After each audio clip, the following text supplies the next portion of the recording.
I went down to DC.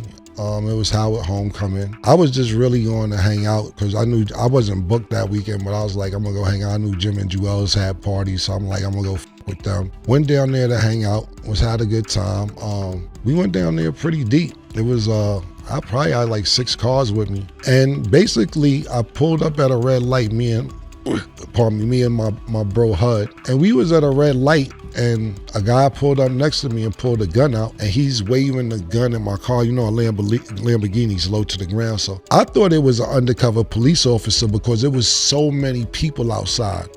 It was, you know, this Howard homecoming, the streets was packed. It was a lot of, so I'm like, yo HUD, you see this waving a gun? And he's trying to open my door, but my doors is locked. But I didn't think nothing like this gotta be an undercover because a waving a gun this brazen, so to speak, in front of this many people, it had to be undercover in my brain.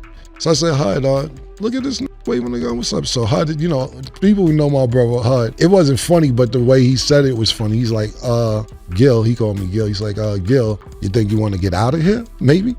So I was like, word, because I didn't know if it's undercover or not. And for those people that know, I had the Gallardo at the time, the Lamborghini Gallardo. Once you stop for more than like a minute, the car goes into neutral automatically. So when I went to step on the gas, the car wasn't moving. And once I revved the gas, it just started dumping in the car, shooting.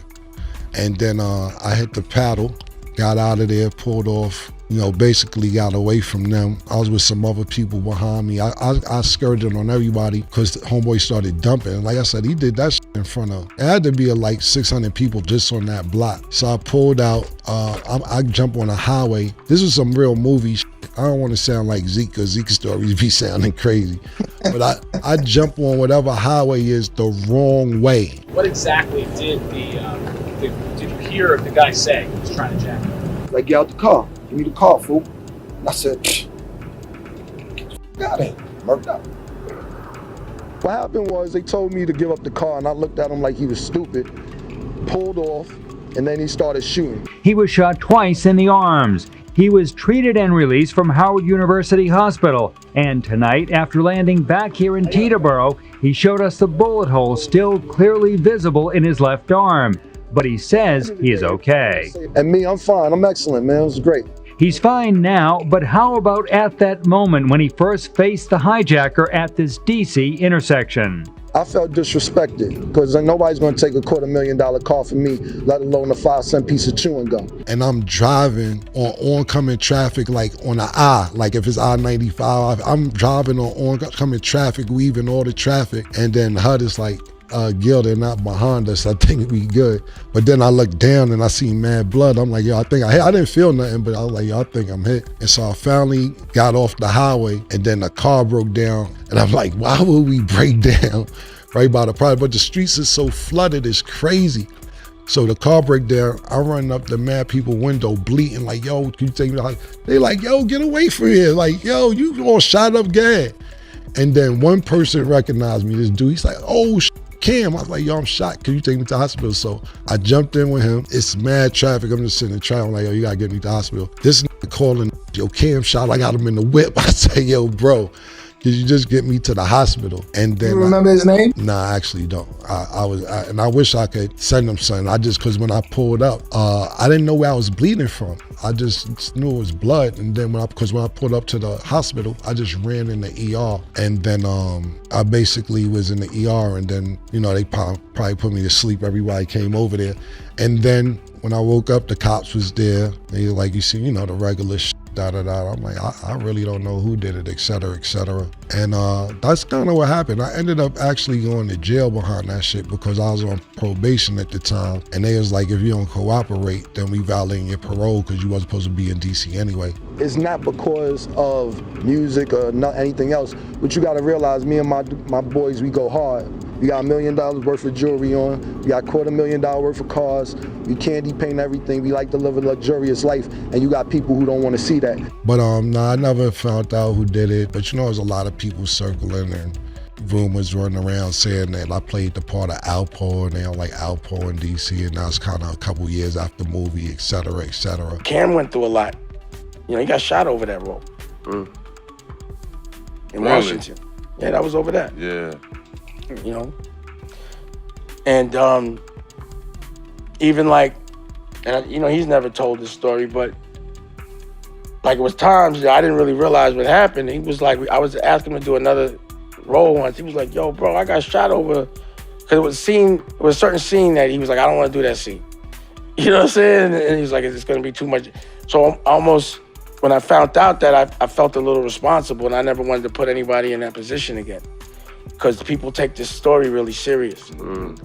So it has to be really done completely correctly. You know, but there was a lot of layers that happened and perspectives that weren't told. Rico is really Alpo in real life. And what Murder's saying is he just got killed in front of the precinct. So why would you want to be a who just got killed in front of the precinct, for those who didn't understand what Murder was talking about? Because Pat Bev made a statement saying that, yeah, I was watching the movie. I mean, I thought Rico was some real nigga. I'd rather be him than Mitch. And I'm like, I didn't want to be Rico.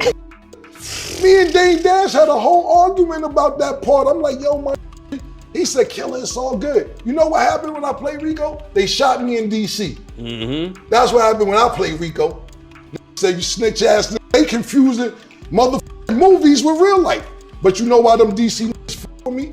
Because I didn't tell, because I was on probation. You know what happened? I got shot and went to jail because I was on probation and wasn't supposed to be in DC. So when I got shot, they said, you either tell us who did it or you go to jail. I said, send me to jail. Then I went to Rikers. Just show you real quick what happened. I got surgery right here on the arm. I also got shot in my other arm, so where it went straight through and didn't hit a nerve. That's why this arm is okay. I also got shot in this arm, but it went straight through and it didn't hit any nerves, so it was able to heal.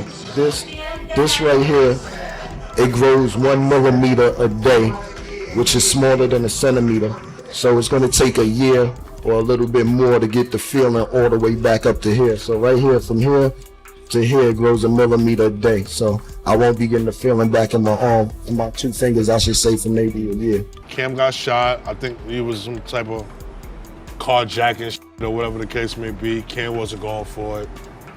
And that right there kind of brought us closer. Because after Cam got shot, we kind of like, you know, it was like, damn, Cam got shot, the big homie. We protected that. Like he was God after that. And he called meetings. We was in the studio. Matter of fact, that's how the record Get 'Em Daddy got done. After Cam, did you have to get in the video? he had the sling in the video. Yeah, okay, yeah. So right after he got shot, he called the meeting. Everybody pulled up to the studio. Cam was on his bullshit. He was on straight gangster shit. As a matter of fact, remember when Tony Montana had the sling in Scarface? Yeah. Cam was on that type of time. So he was like moving like a real true boss at that time. And that kind of brought us closer and we knocked out mad records. Speaking of the Get 'Em Daddy video, that video was shot in your hood. Yes. I had Cam in my hood with over $5 million in jewelry on with no security. I had Cam in my neighborhood around murderers, gangsters, and thieves with $5 million of jewelry on with no security. Okay, Let that sink in. Why did you decide to do it in your? Why did you decide to do it? It was Cam out there. Okay. He like, yo, we going to your neighborhood, we going to your block, we shooting it over there. I'm putting all the chains on, I'm bringing all the cars out. I'm just sitting there like, all right, okay, I gotta get the shooters, I gotta make sure everything is good, nothing's gonna happen over out there. You governed the whole situation, you governed everything, make sure everything was running smooth in the hood, yeah? Okay, and the shoot went great, went good, as you can see. Nothing happened. Everything went smooth. The neighborhood showed love. Tell people your most feared way of dying. My most feared way of dying is getting eaten by a whale and not dying. And he take you to the bottom of the sea and you just in it. I don't know what's funny about this. And I'm crazy.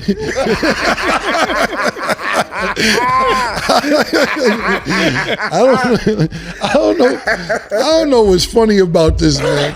Is that my most feared, that's my most, imagine you out in the ocean, jet ski, you know, I play water sports, you know what I'm saying? Around, I've been jet skiing the whales, not whales, dolphins be coming through. Imagine a whale come up and eat you, you don't die, and then he take you 20,000 feet to the bottom, no oxygen, no nothing. You just trying to get out of there. Even when I watch the movie Castaway, it scares me when the whale pull up on the nigga with the one eye when he on the joint. I don't like whales. And recently we just seen a whale eat a in the canoe and spit him back up. We just seen that like a week ago. I sent it to you. What's going on is this: the earth and animals and humans, etc. We all figuring each other out after all these years. And these sea creatures is like, yo, it's pussy. They don't really taste good, pause, but they keep violating coming down here. All this shit. Just, yo, who told to come down there? It's kind of like when you go to the safari.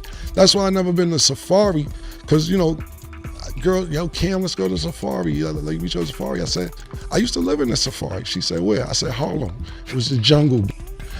When I grew up, it was a safari. It was wild. It wasn't gentrified. I'm not going somewhere else to potentially die. When I grew up, every day possibly could die. So why would I go to safari? Act like they know if a lion got a headache. You act like you know if a tiger had a bad day. You know what I'm saying? No, you got to think about this. Your lion might have a headache. He might have a bad day. You want to keep, it's not his day-to-day. Humans get like that. So you think orangutan with a stomach ache won't choke the shit out you? Like, yo, my nigga, leave these alone, man.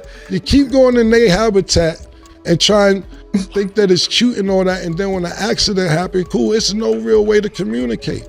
Even if you don't speak the same language, you can tell body language like, oh, leave that nigga alone. Yeah, you don't know what an animal.